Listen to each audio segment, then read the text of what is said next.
किसी के दिल की मायूसी जहाँ से होकर गुजरी है, हमारी सारी चालाकी वहीं पर खो के गुजरी है। तुम्हारी और मेरी रात में बस फर्क इतना है, तुम्हारी सो के गुजरी है, हमारी रो के गुजरी है। तुम्हारी सो के गुजरी है, हमारी रो के गुजरी है। नमस्ते दोस्तों, आपका स्वागत है आरवी केमिस्ट्री आश्रम में। आरवी केमिस्ट्री आश्रम में आज लेकर आए हैं 12th का केमिकल काइनेटिक्स, जो कि फिजिकल केमिस्ट्री का एक चैप्टर है। केमिकल काइनेटिक्स, रासायनिक बल गतिकी, ये बहुत ही इम्पोर्टेंट चैप्टर है। ये पूरे 12th का फिजिकल केमिस्ट्री का सबसे ज़्यादा इम्पोर्टेंट चैप्टर यही है, केमिकल काइनेटिक्स। केमिकल काइनेटिक्स जो है, इसमें हम लोग डिस्कस क्या करते हैं। सबसे पहली बात, केमिकल काइनेटिक्स में पढ़ते क्या है। तो केमिकल काइनेटिक्स में हम लोग यह डील करेंगे किसी भी केमिकल रिएक्शन का रेट के बारे में। रेट और रेट पर कौन कौन से फैक्टर है जो इस पर इफेक्ट करते हैं। क्या बोले कि किसी भी केमिकल रिएक्शन के रेट मतलब दर, वेग के बारे में। रेट मतलब रेट, जैसे मैं बोलूं रेट, या तो दर या वेग, यहाँ इस सेंस में है रेट। रेट मतलब होता ही है change with respect to time. Rate मतलब क्या होता है, change with respect to time. तो जैसे मान लेते हैं हम लोग कि रिएक्टेंट है, रिएक्टेंट से प्रोडक्ट हुआ, तो कितना समय में ये रिएक्टेंट प्रोडक्ट में बदला, मतलब कितना समय पे रिएक्टेंट का कंसंट्रेशन कितना है, फिर दूसरे टाइम पे रिएक्टेंट का कंसंट्रेशन कितना है। इसको क्या कहते हैं, change with respect to time. इसी के बारे में हम लोग पढ़ेंगे। क्या पढ़ेंगे, तो रेट। केमिकल काइनेटिक्स में ओवरऑल हम लोग सिर्फ और सिर्फ पढ़ने वाले हैं किसी भी केमिकल रिएक्शन के रेट के बारे में, मतलब समय के साथ रिएक्टेंट का कंसंट्रेशन या प्रोडक्ट का कंसंट्रेशन कैसे चेंज हो रहा है। तो अगर इसका डिफिनीशन की बात किया जाए, केमिकल काइनेटिक्स के डिफिनीशन की बात किया जाए, तो रसायन विज्ञान की ऐसी शाखा जिसके अंतर्गत हम लोग किसी भी रासायनिक अभिक्रिया के रेट या फैक्टर अफेक्टिंग फैक्टर के बारे में पढ़ेंगे केमिकल काइनेटिक्स में। जैसे लाइक कंसंट्रेशन, सांद्रता, टेम्परेचर, ये सब जो है फैक्टर। जैसे लाइक कैटालिस्ट, उत्प्रेरक, ये सब फैक्टर जो होते हैं किसी भी केमिकल रिएक्शन पर हमेशा इफेक्ट करते हैं। इसलिए इस सब के बारे में हम लोग डिस्कस करेंगे केमिकल काइनेटिक्स में। तो तब तक हेडिंग डालिए आप लोग, केमिकल काइनेटिक्स। तो हम लोग देखेंगे कि रिएक्टेंट कैसे चेंज हो रहा है समय के साथ प्रोडक्ट में, मतलब किस समय पे कितना किसका रिएक्टेंट है, किसका कितना प्रोडक्ट है, इसके बारे में हम लोग डिस्कस करते हैं। जैसे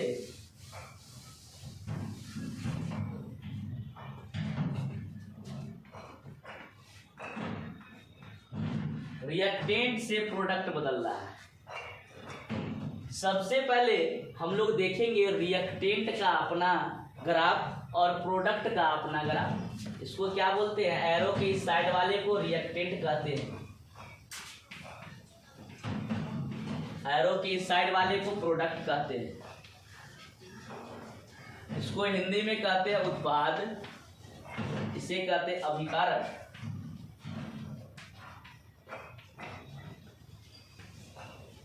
तो हम लोग देखेंगे graphical representation, graphical representation of reactant. Reactant का ग्राफ देख रहे हैं।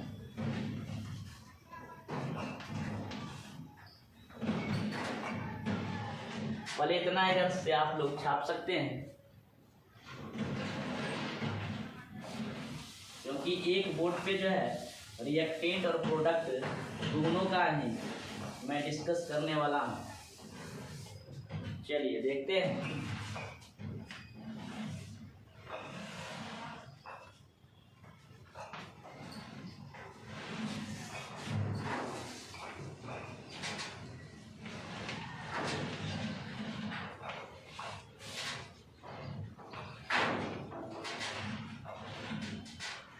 कंसंट्रेशन मतलब सांद्रता,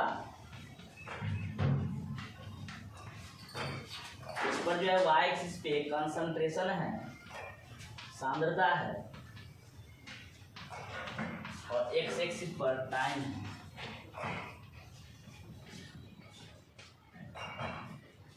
जैसे मान लेते हैं ये रिएक्टेंट से जो है प्रोडक्ट बन रहा है, कहीं लिख लेते हैं एक रिएक्शन, रिएक्टेंट से क्या बन रहा है, प्रोडक्ट। रिएक्टेंट से प्रोडक्ट, ये ग्राफ है आपका रिएक्टेंट का, और ये ग्राफ है आपका प्रोडक्ट का, उत्पाद का। तो जैसे मान लीजिए कि हम लोग जाते हैं आमतौर पे गेहूं पिसवाने जाते हैं, बहुत सारे लोग कहते हैं आटा पिसवाने जाते हैं, लेकिन आटा नहीं पिसाया जाता है, गेहूं पिसाया जाता है। तो गेहूं पिसाने जा रहे हैं, जैसे मान लीजिए गेहूं से आटा जो बन गया, वो आटा आपका क्या है, प्रोडक्ट है। गेहूं क्या होगा, रिएक्टेंट होगा।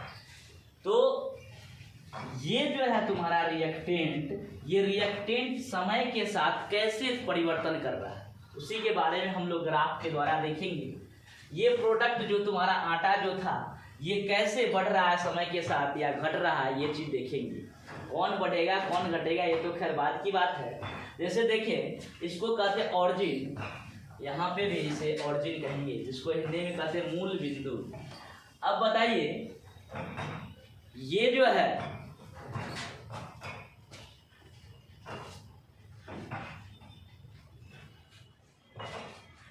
ये जो है आपका कंसंट्रेशन y एक्सिस पे, और इस पर है टाइम।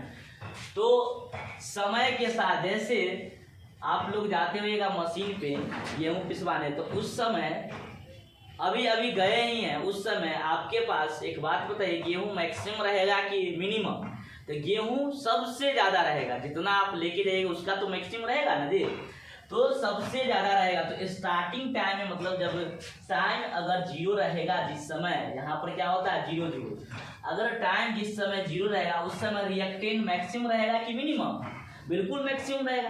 तो यहाँ पर ये मैक्सिमम कंसंट्रेशन मान लेते हैं रिएक्टेंट का, कुछ भी मान सकते हैं आप। तो 50 मोल पर लीटर मान लिया मैंने, 50 मोल पर लीटर। ऐसे तो उस समय आपके पास आटा क्या होगा, टाइम जीरो, जिस समय आप मशीन पे गए हैं उस समय क्या आपके पास आटा कुछ रहेगा? नहीं रहेगा। इसका मतलब कि at t is equal to zero, time अगर जीरो है उस समय आपका प्रोडक्ट कितना है, जीरो है। उस समय आपका आटा थोड़ा सा भी नहीं बन चुका है, इसलिए यहाँ पर जो है जीरो पर क्या हो जाएगा, जीरो कंसंट्रेशन किसका, प्रोडक्ट का। ये प्रोडक्ट का ग्राफ। लेकिन जैसे ही टाइम थोड़ा लगेगा, मान लेते हैं 10 मिनट लग गया, इसमें भी 10 मिनट ले लेते हैं, 10 मिनट लगा, तो अब बताइए आपका कंसंट्रेशन जो है रिएक्टेंट का घटेगा या बढ़ेगा?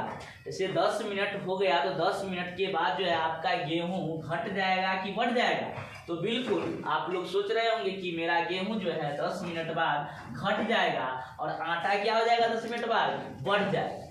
तो इसी हिसाब से हम लोग देखेंगे क्या, ये जो है आपका कंसंट्रेशन, ये कंसंट्रेशन टर्म है, तो कंसंट्रेशन जो है घट जाएगा, 50 से मान लेते हैं 30 हो गया। तो इस हिसाब से आपका जो है कितना मिनट में, तो 10 मिनट में। तो यहाँ पर देखेंगे प्रोडक्ट में भी क्या 10 मिनट में आपका कंसंट्रेशन जो है प्रोडक्ट का ये बढ़ेगा या घटेगा? तो बिल्कुल बढ़ेगा।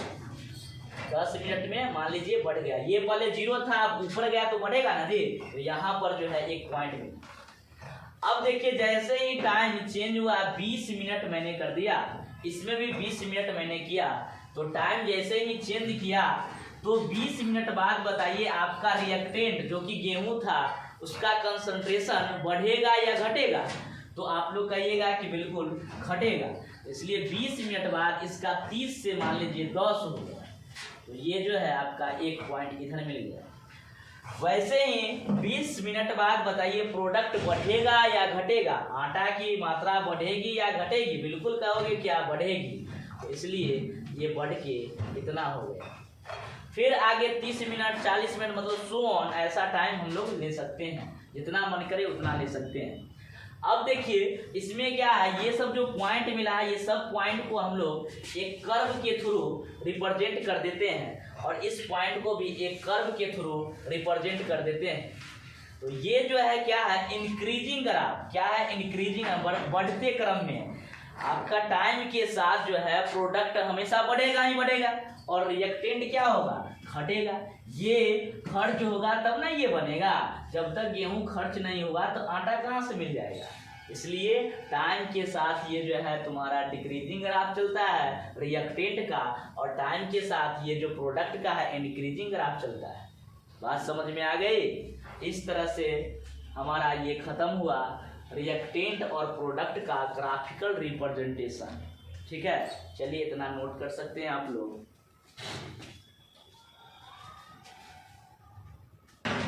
तो अब हम लोग देखेंगे रेट ऑफ रिएक्टेंट, रिएक्टेंट का रेट देखेंगे, मतलब रिएक्टेंट किस दर से जो है आपका जो है किस समय पर क्या है इसका कंसंट्रेशन, समय चेंज होते हुए इसका कंसंट्रेशन पर क्या इम्पैक्ट पड़ता है, इसके बारे में हम लोग देखेंगे। रेट ऑफ रिएक्टेंट, जैसे मैंने अभी ग्राफ बताया कि आपका ग्राफ जो है यहाँ से मान लीजिए मैक्सिमम से स्टार्ट हुआ और ये एक कर्व के थ्रू जा रहा है। और देखिए जैसे मान लेते हैं टाइम t1 ले रहा है, टाइम t1 पे अगर मैं देखूँ तो इस ग्राफ को जहाँ पर कट करेगा वो टाइम t1 के एलोंग क्या दे देगा, कंसंट्रेशन, ये क्या हो जाएगा C1।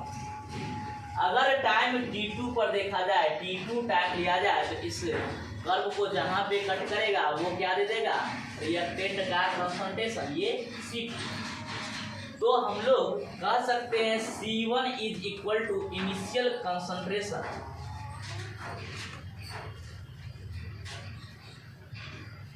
प्रारंभिक सांद्रता,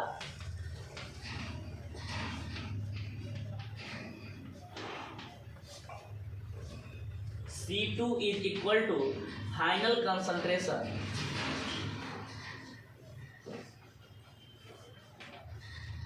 अंतिम सांद्रता। T1 is equal to initial time, T2 क्या हो जाएगा, फाइनल टाइम, फाइनल टाइम। वैसे रेट क्या होगा, हमेशा पॉजिटिव होगा, रेट जो होता है हमेशा पॉजिटिव होता है। जैसे चेंजिंग निकालिएगा कि कोई चीज चेंज कितना हो गया तो वो तो हमेशा पॉजिटिव है, मैग्नीट्यूड पॉजिटिव ही देगा ना, तो बिल्कुल तो रेट हमेशा पॉजिटिव ही होगा।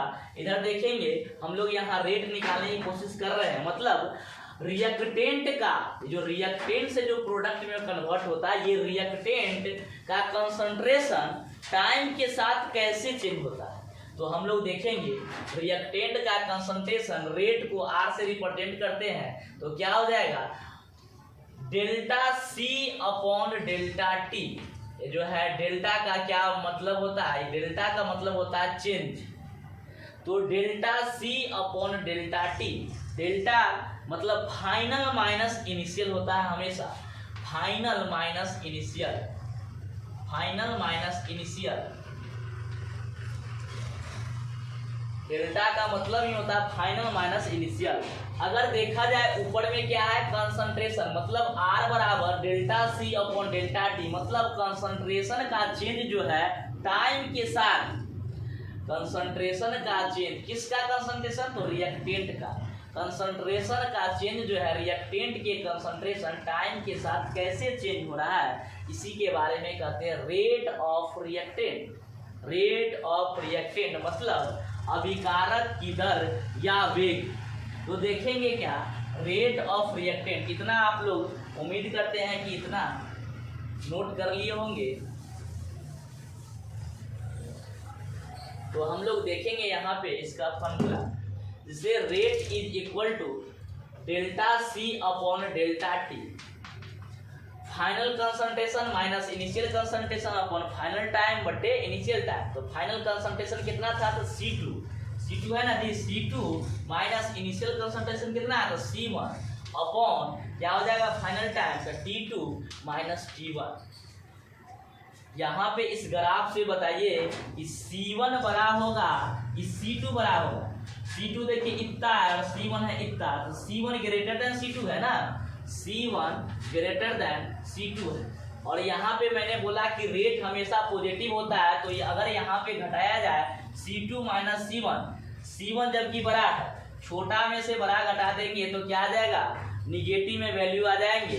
तो इसलिए हम लोग क्या करते हैं, इसमें माइनस लगा देते हैं ओवरऑल, क्योंकि T2 हमेशा बड़ा होगा T1 से। T2 इतना है, T1 इतना है, इसलिए T2 minus T1 positive value देगा, C2 माइनस C1 क्या देगा, निगेटिव वैल्यू। इसलिए हम लोग क्या लगा दिए इसमें, माइनस माइनस माइनस क्या हो जाएगा, प्लस। इसलिए हम लोग क्या करते हैं, अगर रेट लिखते हैं रिएक्टेंट का, रिएक्टेंट के रेट के बारे में अगर लिखा जाए तो minus delta C upon delta T, ये लिखते हैं। बहुत सारे लोग याद कर लेते हैं कि रिएक्टेंट है इसलिए माइनस लगेगा, ऐसा कुछ नहीं है। इसका रेट के बारे में हम लोग डिस्कस कर रहे हैं, तो इसका रेट जो है ये फाइनल माइनस इनिशियल करने के दौरान ये निगेटिव आ रहा था, इसलिए इस वैल्यू को पॉजिटिव बनाने के लिए, मैग्नीट्यूड को पॉजिटिव बनाने के लिए मैंने माइनस लगाया।